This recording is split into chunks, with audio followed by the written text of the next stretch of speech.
Hello, hi students, how are you? Today I am going to deal with MCSE 003 Artificial Intelligence and Expert System. Uh, I am Disha George. Uh, so, telling about this subject, this is an elective for MCA, and it has four different modules. Okay, and in this four different modules, the first module deals with the definition and means definition given by different authors and different scientists in AI, and one particular logic in AI. There are two different logics in AI, that is propositional logic and predicate logic. So in this first module we are going to see about propositional logic, and in the second module it's predicate logic. Okay, and third module, there are two different programming languages for AI, that is Lisp and Prolog. These two languages we are going to see. So both are logic programming and also functional programming. uh, and in the fourth module we are going to see about expert system, how to build an expert system, how can we collect knowledge acquisition, knowledge engineering, and some examples of expert systems. Okay, so now let us start with our first module. So first module, starting with the first definition, distilling, it is given by Elaine Rich. Elaine Rich is a very good author in AI, and according to Elaine Rich, artificial intelligence is a branch of computer science that deals with how to make computers to do things at the moment people are better. That means there are certain things that people are more better than computers. So now we are going to see about the differences. Means where computers are better than human beings, and human beings are better than computers. So there are a lot of different situations, or a lot of different characteristics of computers. Example, accuracy, speed, without getting tiredness, it can do a lot of work, reliable. So a lot of different characteristics, or a lot of different features that computers possess, that not any human beings can have. But there are certain qualities of human beings that we cannot incorporate in any computers. Means that we it's actually, this AI is actually an attempt an attempt to how to implement this human being intelligence in a machine. So let us think about how many, for any normal human being, what all things a normal human being can have the abilities of human being. The main thing is a common sense, reasoning power, uh, the common sense, reasoning power, then explanation, understanding. So these are the main example, the main things a human being only can process. Okay. uh, Elaine Rich definition, first definition deals with how can we incorporate all these qualities of a human being to a machine or a computer. Okay, so that is the first definition, simple definition. And now we are passing on to the second definition. Second definition is given by Buchanan and Shortlife. Two scientists together they give the definition. And according to this definition, means that the basic definition is AI is the branch of computer science that deals with symbolic rather than numeric processing, and non-algorithmic methods rather than means non-algorithmic methods, including the rules of thumb instead of algorithms as techniques for solving problems. Okay, so now actually this definition have two different parts. The first part is symbolic processing rather than numeric processing, and the second part deals with non-algorithmic methods rather than algorithmic method. Okay, so now let us explain the first part. uh, so here, a number represents actually a symbol. Just for example, 112 means it does not denotes uh, after 11 12 is coming, or after 12 13 is coming. It is not denoting like that. It is not denoting like that. It is telling, or it is actually only a symbol.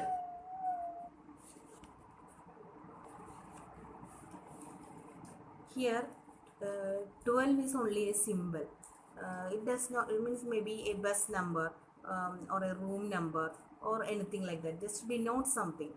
It is the numeric value we are not considering. So that is called the symbolic processing rather than numeric processing. And the second part, non-algorithmic methods, including the rules of thumb rather than algorithmic method. Till now we study different programming languages, and it's based, all the programs based on some kind of particular algorithms. So here we are not basing not any particular algorithm. There is a difference between an AI programming language and any other different programming language like C, C++, Java, like that. So here any AI programming language, the situations in AI doesn't need any kind of algorithm. So because let us take an example of how the difference between an algorithmic method and non-algorithmic method. Usually here a very good guess is important, not maybe not the answer, how to find out the answer, or a good guess, correct guess, that is the main solution. So let us take one example. Just a person is crossing a road. If he's crossing the road in an algorithmic method, he have to calculate all the distances of all the vehicles that is coming over the road, and the its distance is equal by the formula is equal to ut plus half at squared, and that kind of lot of calculations he have to make before crossing the road. So he have to take 2 or 3 hours to cross the road. So but because based on our previous experience or our knowledge, like that, we are taking a decision how to cross the road. Maybe we cross half of the road, then again the next half, and like that we cross the road very smoothly. Okay, so that is based on our experience, or that kind of things are called rules of thumb, or a good guess, like that. That kind of, for that situations we cannot go for any kind of algorithmic method. Non-algorithmic method only work in that situation. So in most of the AI problems we are dealing with this non-algorithmic method rather than algorithmic method. Okay. And again, the third definition is given by Elaine Rich itself. Third definition is given by Elaine Rich itself. According to this definition, AI is a study of techniques for solving exponentially hard problems in polynomial time, exploiting knowledge about the problem domain. So I will read the definition once more. AI is a study of techniques for solving exponentially hard problems in polynomial time, exploiting knowledge about the problem domain. So what is exponential hard problem and what is polynomial time? So any problem, just think about any x raised to 3, x raised to 3 and x plus 3. Which one we can do very easily? Yeah, x plus 3. That means calculation time or computation time, space complexity, everything is less for this x plus 3 rather than x raised to 3. So that difference again comes here. A problem that we cannot solve, or non-solvable problems, usually comes under the category of exponentially hard problems, and problems we can solve very easily, or that we can manageable, that kind of problems are called or solvable problems are called polynomial time problem. So here this is actually a technique, just a technique. Here he is telling, Elaine Rich is telling here, AI is a technique for making an exponentially hard problems into polynomial time. That means a very hard non-solvable problems we can solve by using the problem domain. That's the main thing. That means we had to collect a lot of knowledge. We have to collect maximum knowledge about the problem domain. So if we are having maximum knowledge about this problem domain, we can solve this problem within that means we can manage. That means it's a polynomial type. So how can we, the main thing we need is a maximum collection of knowledge. So let us take one example for this. Just think about a problem.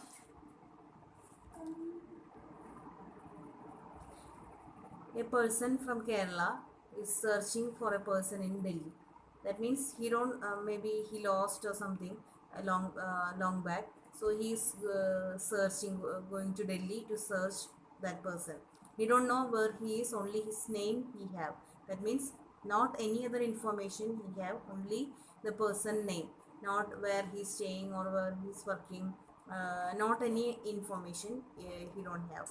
So like a city, like a metro city in Delhi, it is very difficult to search a person who is means only by only knowing his name. It is very difficult. So now the problem is a exponentially hard problem. So how can we make this exponentially hard problem into polynomial type? So what he did is he took some information from his other friends, or through Facebook or any other communication in any other media, like that. He collect lot of information, or gave some paper advertisement or something, like that. He got some more information.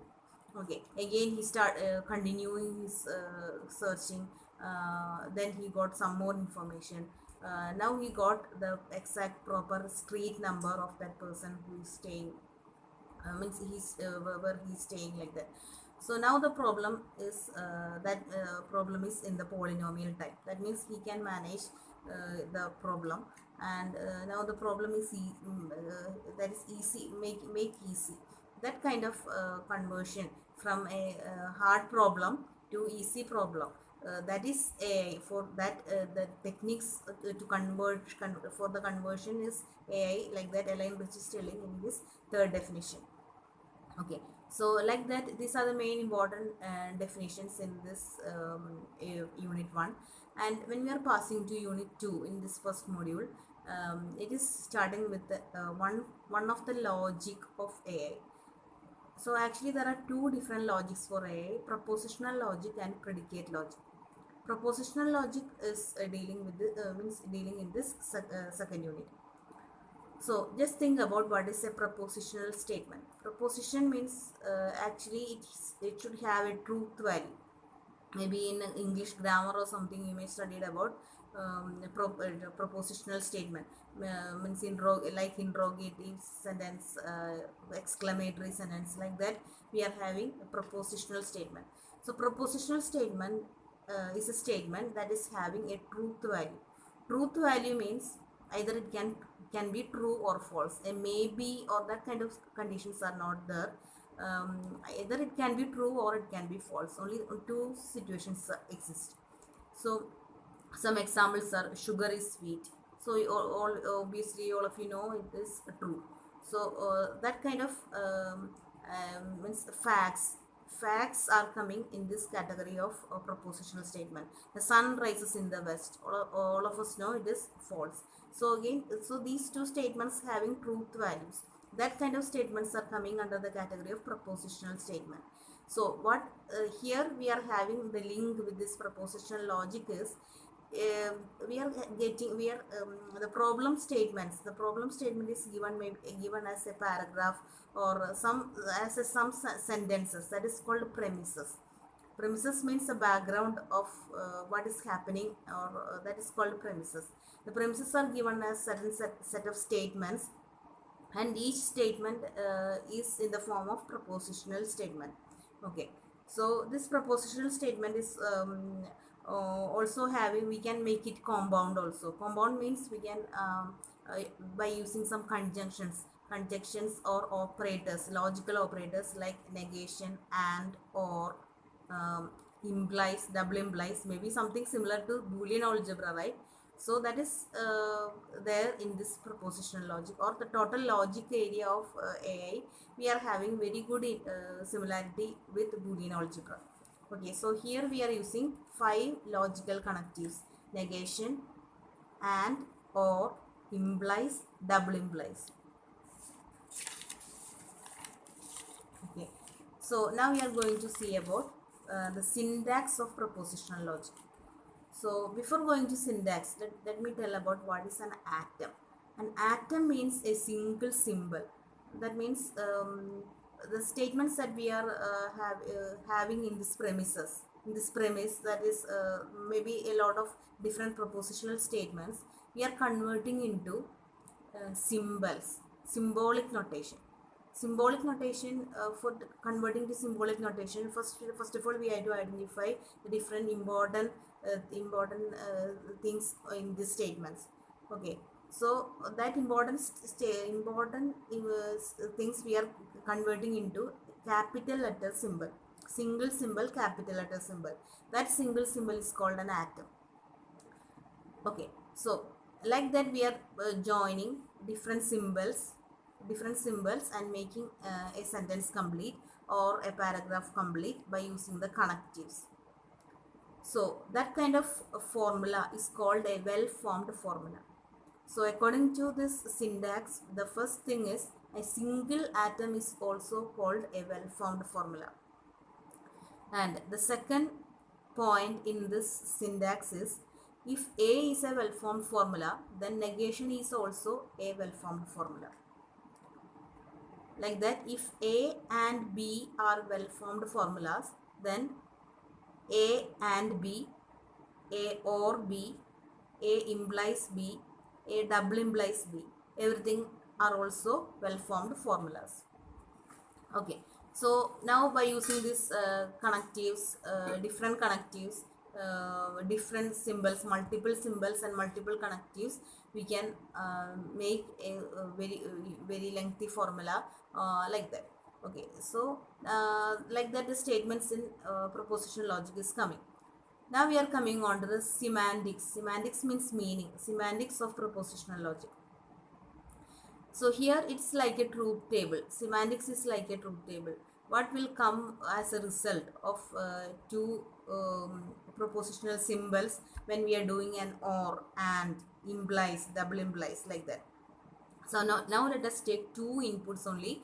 So something like P and Q. Two inputs. It can have the combination 4 different values. True, false, like that. We can have 4 combination values. And A or B, all of you know A or B means normal Boolean algebra, A or B. That means if any of the symbol is coming, that means either any input is coming as true, we will get the output as true. That is coming for the A or B. A and B means both the inputs should come as true, then only we will get the true, otherwise all the outputs will be false. And here we are having this different, that means here some not, maybe you are not familiar with this implies. So implies means A implies B, A implies or P implies Q.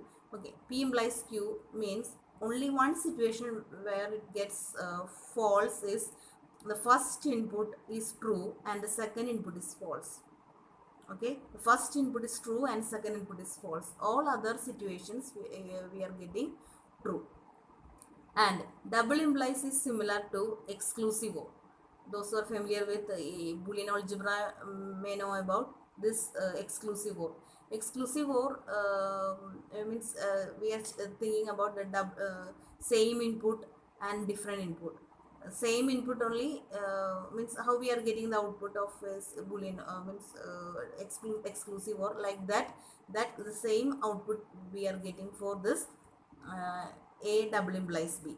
That means if different inputs only we are getting a positive, means true value, and same input means we are getting a false value. Okay, so now we are passing on to some kind of validity, inconsistency, tautology, contradictory. These are the terms coming for the statements in propositional logic. Okay, so validity means if you are just the questions will come as a statement is giving. A statement means a propositional logic statement is giving, and it is telling, maybe it is in the form of a paragraph, then we have to convert into symbols, and using connectives we have to make it into a statement, and making a true, after making a truth table of this. That means for each and every symbols we have to give input values. So 3 input values means 2 raised to 3. If we are having 3 input values, the number of rows we will have is 2 raised to 3. Okay, if you are having 4 input values, you will get 2 raised to 4. Like that, the number of rows is coming. Okay, so in any of the row, final column means the formula itself. Final column, if you are getting true, then that is called a valid formula. Okay, and the next thing is tautology. Tautology means in the final column, like the same kind of truth table, and the final column, that means the formula column, you will get in all rows we are getting true. That is called tautology, or world fact, like that. Okay, that kind of things are coming under the case of tautology. And inconsistency means just a statement, in a statement, the truth table, final column, in any of the row, you have to get false. Now this that means any of the row, if you are getting false, that is called inconsistent. So now you may think the valid and inconsistent maybe means a formula, the same time it can be valid or inconsistent. Yeah, the same time formula can have valid, the same time it can have inconsistent also. And the next thing is contradictory. Contradictory means all the output values, all the values in the final column are false. Not any single value is true. All the values in the final column is false. That is called tautology. Okay. So these are the main things coming under the case in the different kinds of statements, especially in assignments and exams and also you may get some questions like that. Prove that this statement is consistent, valid, and means tautology, like that. So the main thing is using truth table. So using truth table is the easiest method of doing this. Okay, and now we are going to see about what is an interpretation of a formula. Interpretation means nothing but any single total row. That means for each and every symbols we are giving different truth values, and finally we are getting the final column. So the total a single total row is called an interpretation of that particular formula. That means it can true, false, like that. A single total row is called an interpretation of that particular formula. Again, now we are passing on to the equivalent forms. Equivalent forms means instead of this equation, we can write this equation also. This is also similar to Boolean algebra. 2 or 3 examples I will tell. E double implies G. E double implies G. Similar form is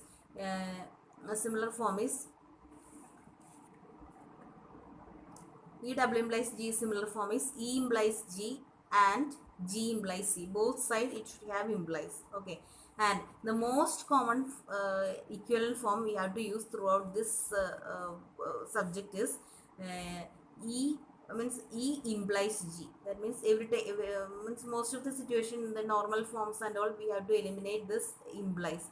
So E implies G equal to negation E or G. That is the mostly used formula throughout our conversions, like that. So E implies G equal to negation E or G. Okay, like that we are having De Morgan's law, distributive law, like that. Different laws means laws similar to Boolean algebra is here. So actually here, so these are the equivalent forms. So what is the use of these equivalent forms is, here we are converting into normal forms. Here, so normal forms, don't confuse with DBMS normal form and all. Here the normal form is entirely different. So here we are having two different normal forms, conjunctive normal form and disjunctive normal form.